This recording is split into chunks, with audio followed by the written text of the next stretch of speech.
rancang harapanmu paling tidak di 4 ciri. Yang pertama, harapan, berharaplah sesuatu yang dapat kamu capai secara rasional. Jadi secara rasional itu berharap yang masuk akal saja. Kalau kamu sudah semester 14, targetnya sudah nggak usah mikir kumulat-kumulot, sing penting lulus. Itu yang rasional. Nah, ya.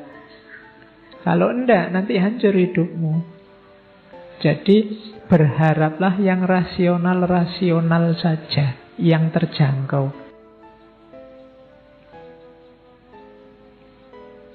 Yang kedua, yang dapat kamu kontrol.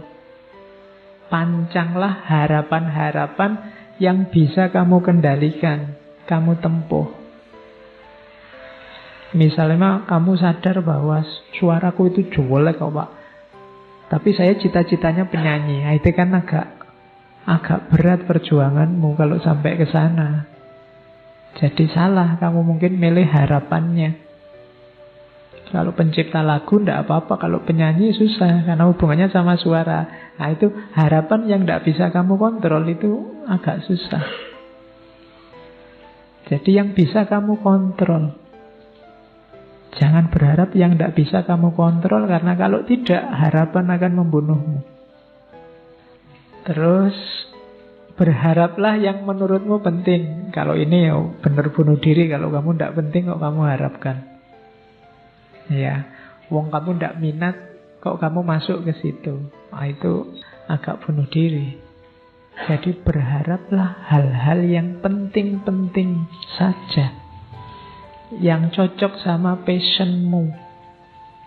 Jangan berharap yang bukan dirimu, karena kamu akan kesulitan mewujudkannya dan akibatnya kamu kecewa. Yang penting menurutmu apa? Bukan yang penting menurut orang lain. Karena kalau tidak nanti kamu kesulitan mewujudkannya. Setiap orang punya gaya dan model sendiri-sendiri. Yang keempat, ini juga penting. Kalau tadi kan penting menurutmu. Berharaplah sesuatu yang bisa diterima oleh masyarakatmu dan cocok dengan nilai-nilai yang ada di tengah masyarakat, nilai-nilai moralnya. Ini menentukan juga, karena kalau targetmu ternyata tidak cocok dengan masyarakatmu, kamu bisa kesulitan juga. Nanti harapanmu bisa membunuhmu. Ya macam-macam tidak cocok itu. Mungkin tidak cocok sama kultur sana, mungkin tidak cocok sama nilai-nilai yang ada di sana. Harapanmu kalau tabrakan dengan maunya masyarakat, kamu akan susah juga. Hasilnya kesengsaraan juga. Maka rancanglah harapanmu di 4 ciri ini. Rasional, bisa kamu kontrol. Yang penting-penting. Yang penting-penting ini juga menurut saya harus digarisbawahi. Tidak harus segala hal kamu patok harapan. Yang tidak penting-penting tidak masalah. Ada kan hal-hal kecil yang tidak tercapai juga tidak masalah, tidak apa-apa. Wong itu tidak penting meskipun kamu berharap. Kayak kamu main game HP itu kan asik, kamu berharap menang, tapi kok ya kalah terus ya ndak apa-apa, wong cuma game aja loh. Kenapa ndak penting? Kamu ndak harus sedih, nggak harus marah, nggak harus nendang-nendang pintu karena kalah game. Oh ndak apa-apa, wong cuma permainan. Itu namanya kamu ngerti prioritas.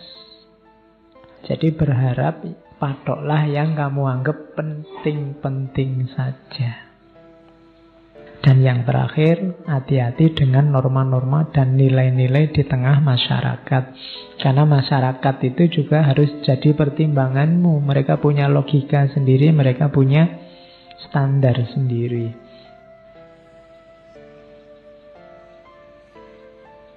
Nah, komponennya harapan ada 3. Harapan itu butuh yang pertama goals, tujuan. Yang kedua pathway, jalannya. Yang ketiga agensi, orangnya. Jadi komponennya harapan itu tujuannya apa, Jalan untuk sampai ke sana apa, orangnya siapa yang berharap. Jadi orang yang berharap, jalan menuju harapan, dan targetnya harapan itu. Itulah unsurnya. Tidak ada goalnya, namanya bukan harapan. Kalau tidak ada jalannya, bukan harapan tapi lamunan. Tamanni kalau dalam bahasa agama, angan-angan. Seandainya ya tiba-tiba ada uang sakarung jatuh di depanku, nah, itu namanya bukan harapan tapi lamunan, angan-angan. Untuk lengkap disebut harapan, jalannya ada, strategi menuju ke sana ada, goalnya ada, tujuannya ada, dan orangnya juga mau. Jadi ini harus lengkap. Kalau tidak ada orangnya Pak, ya sama aja bohong. Ada jalannya, ada tujuannya, orangnya yang berharap tidak ada, ya tidak jadi cerita. Jadi itu 3 komponennya.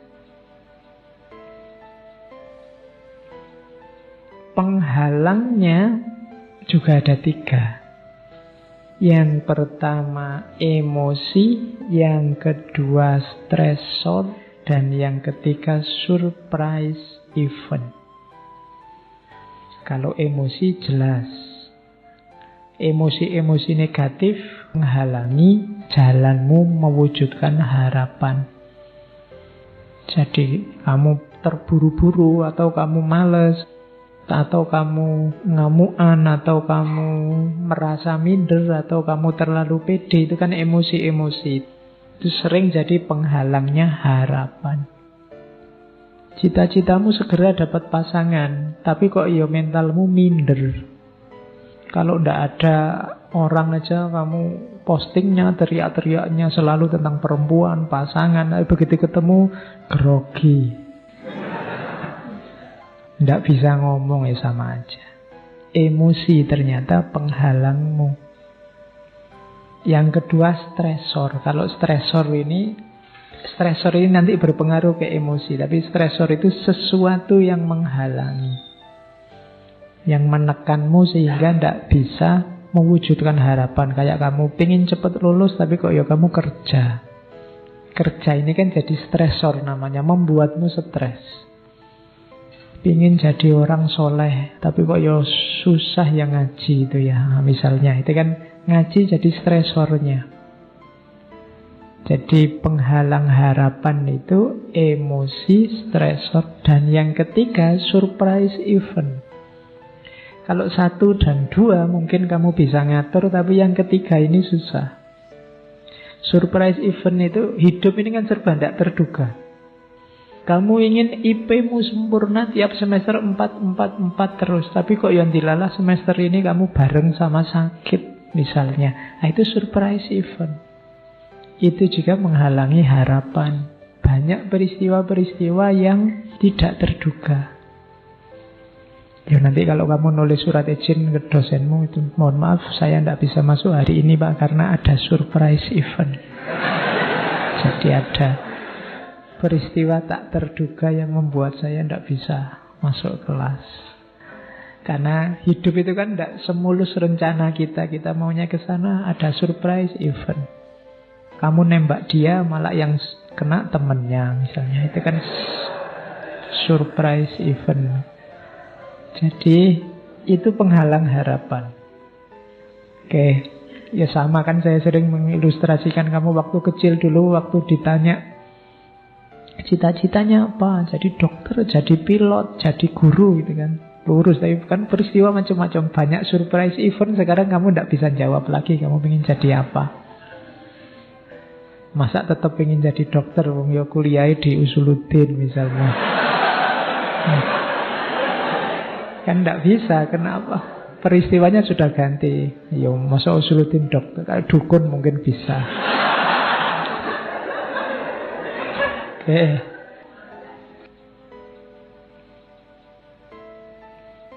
Terus, nah, hilangnya harapan itu sebenarnya ada prosesnya. Namanya lost hope. Ketika harapanmu masih penuh, itu masih motivated, masih full. Terus muncul halangan, muncul hambatan-hambatan dari emosimu, dari stresor, dari surprise event, sampai kamu sadar, wah susah aku mewujudkan harapan ini. Lahir fase kedua namanya rage. Rage itu kemarahan. Marah ini kalau terus-terusan nanti lahir despair. Despair ini kadang-kadang diterjemahkan putus asa. Jadi ini sebenarnya bukan kok tujuannya tidak tercapai, tapi agennya sudah menyerah. Bukan berarti dia tidak percaya sama tujuannya, dia tidak percaya sama dirinya. Itu namanya despair. Jadi yang pertama hope, turun sedikit jadi rage, turun lagi jadi despair. Orang biasanya frustasi itu despair. Kok tidak kena-kena ya tujuannya. Lama-lama dia tidak yakin kalau dia bisa. Sudahlah, tidak mungkin aku lulus misalnya, itu despair. Nah, despair itu bisa nyampe lebih bawah, namanya apati. Kalau apati itu tujuannya juga sudah hilang dan dia tidak yakin tujuan itu tujuan yang bisa dicapai. Itu namanya apati. Tidak mungkin lah Pak, saya bisa jadi orang soleh, jadi orang alim, wong saya koyong ini misalnya. Itu sudah apatis. Tapi kalau despair itu, saya ingin sebenarnya Pak jadi orang soleh, tapi ya apa mungkin saya bisa. Itu despair. Kalau rage itu, saya ingin jadi orang soleh, tapi kok ya sulitnya, banyak sekali halangannya Pak. Itu rage, mengeluh. Yang paling atas, motivated itu, saya pasti bisa jadi orang soleh. Sekarang sih belum Pak, ya kira-kira 20 tahun lagi lah Pak. Nah itu motivated namanya. Tidak apa-apa jauh, tapi kan masih semangat. Nah jadi itu proses dari berharap sampai apatis, sampai putus asa. Kalau di agama kan bahkan sampai level despair aja jangan. Putus asa saja jangan. Putus asa itu kan kamu tidak percaya bahwa dirimu bisa mencapai tujuan itu. Kalau apatis dia sudah skeptis sama tujuannya. Apa ya mungkin tujuan semacam itu sudah apatis. Jadi agama bahkan yang nomor 3 itu saja sudah jangan.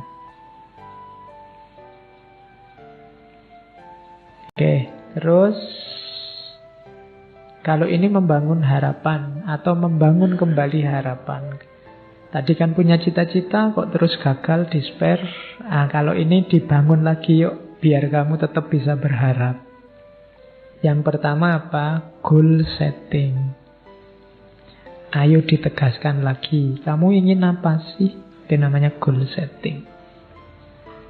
Kamu ingin mengharapkan apa? Cita-citamu apa? Yang semula sudah mulai buram, sudah mulai blur karena kamu tidak yakin, sekarang ayo digarisbawahi lagi, ditegaskan lagi. Setelah itu, identify viable pathways. Kira-kira ayo diidentifikasi, kamu bisa nyampe tujuan itu lewat jalan apa? Diidentifikasi dulu jalannya. Terus biar semangat, creating future memories of success. Bayangkan kalau nanti kamu sukses, kebahagiaan apa, kenikmatan apa yang akan kamu alami. Jadi creating future memories of success. Bayangkan, bikin gambaran-gambaran. Jadi kalau kamu targetmu jelas, jalan yang kamu tempuh jelas, dan kamu berminat karena betapa bahagianya kalau ini sukses, saat itu juga akan lahir namanya harapan. Kalau jalannya ndak ada, namanya bukan harapan tapi angan-angan kayak tadi. Kalau goalnya ndak ada, ya namanya bukan harapan, wong ndak ada tujuannya kamu mau kemana.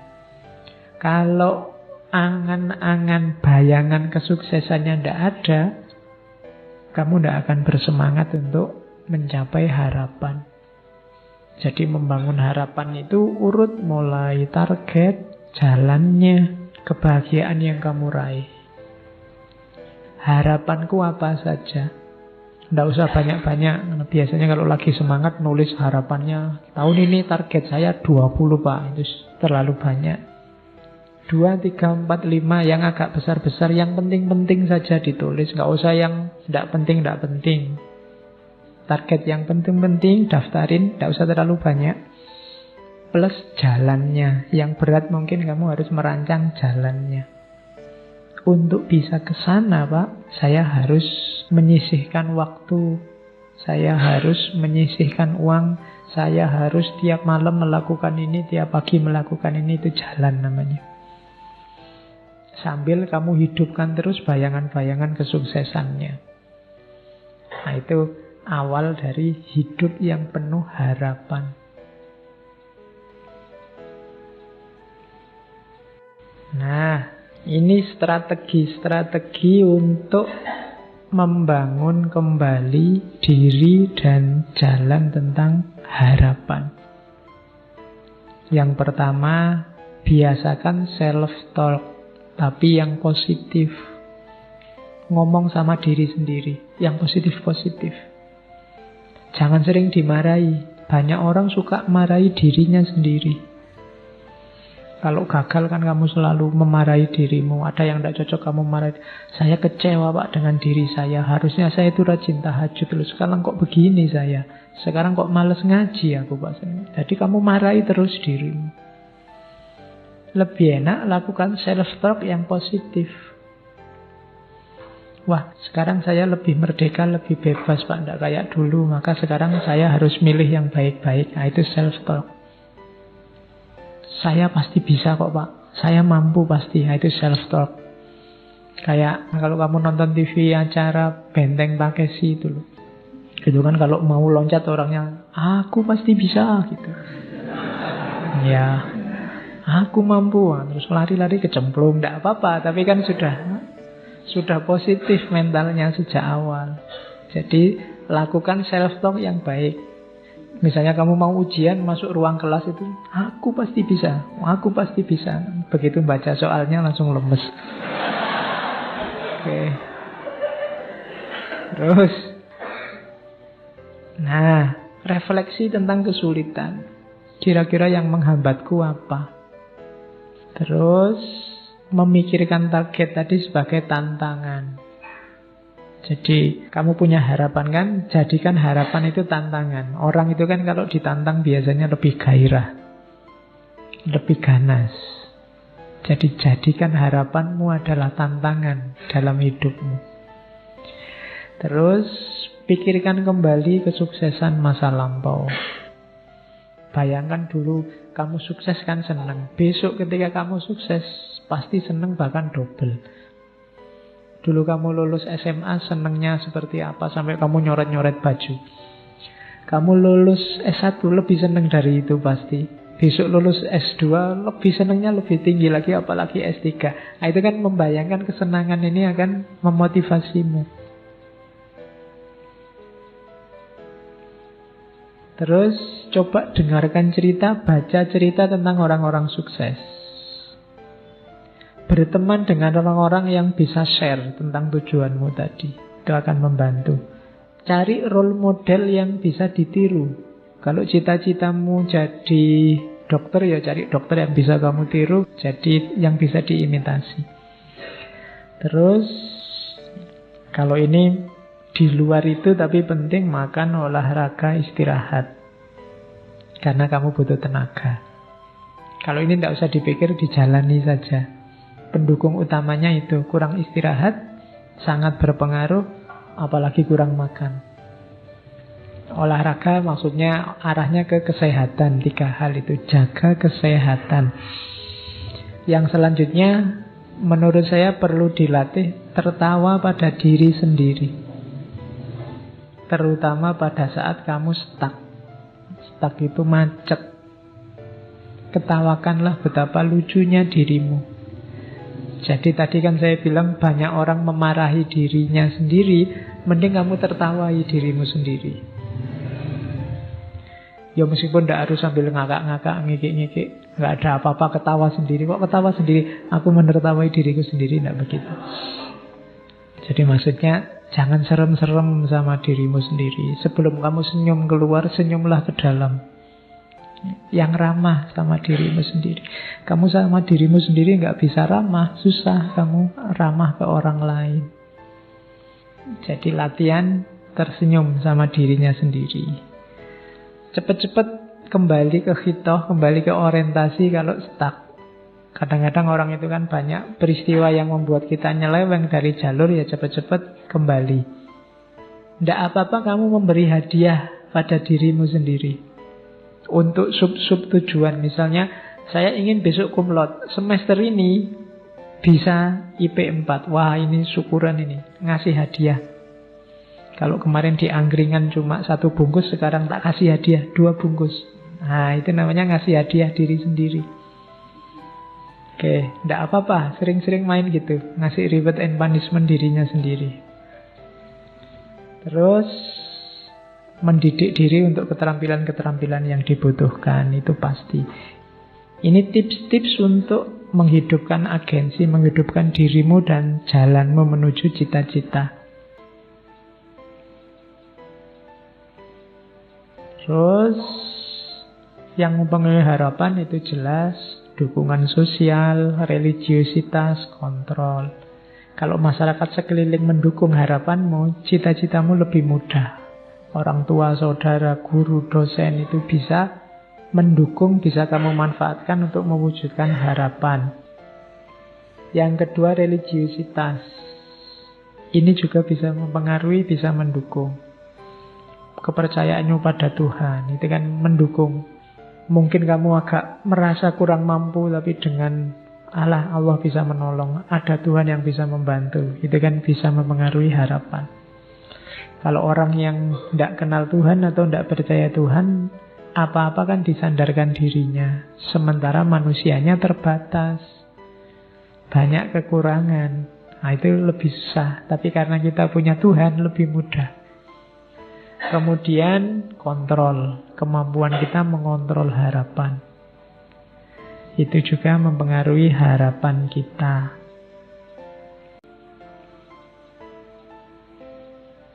Terus doa. Kita masuk sebentar ke agama ya.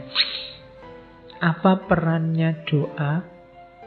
Pak, saya kan bisa berharap macam-macam, nanti ditambahi doa kan beres. Enggak, doa itu pendukung, penguat.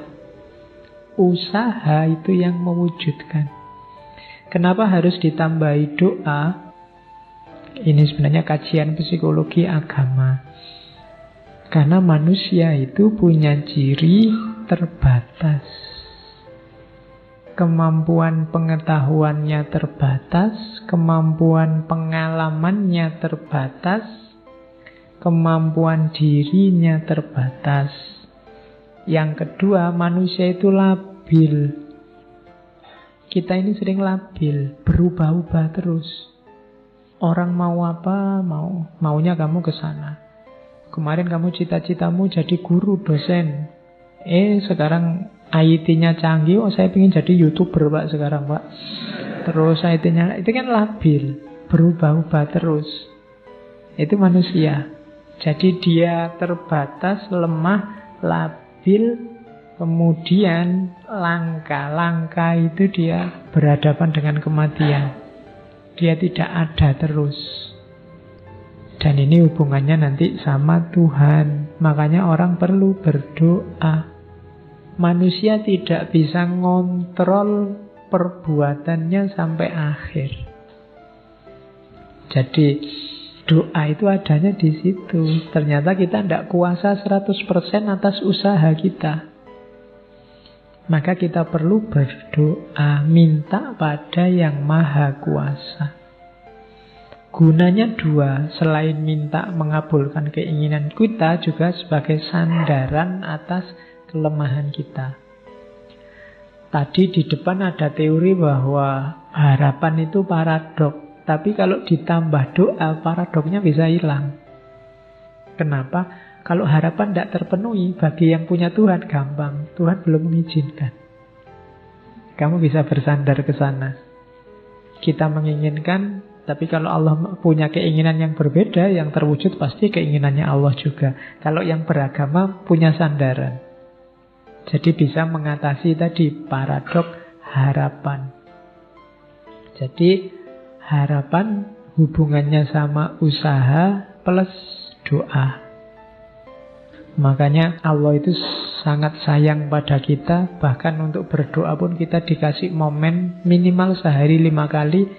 Dan boleh kamu tambah sebanyak apapun kamu mau. Bahkan Allah yang merintahmu untuk berdoa. Kan harusnya kamu yang berinisiatif berdoa. Tapi ud'uni astajib lakum. Berdoalah pasti tak jawab.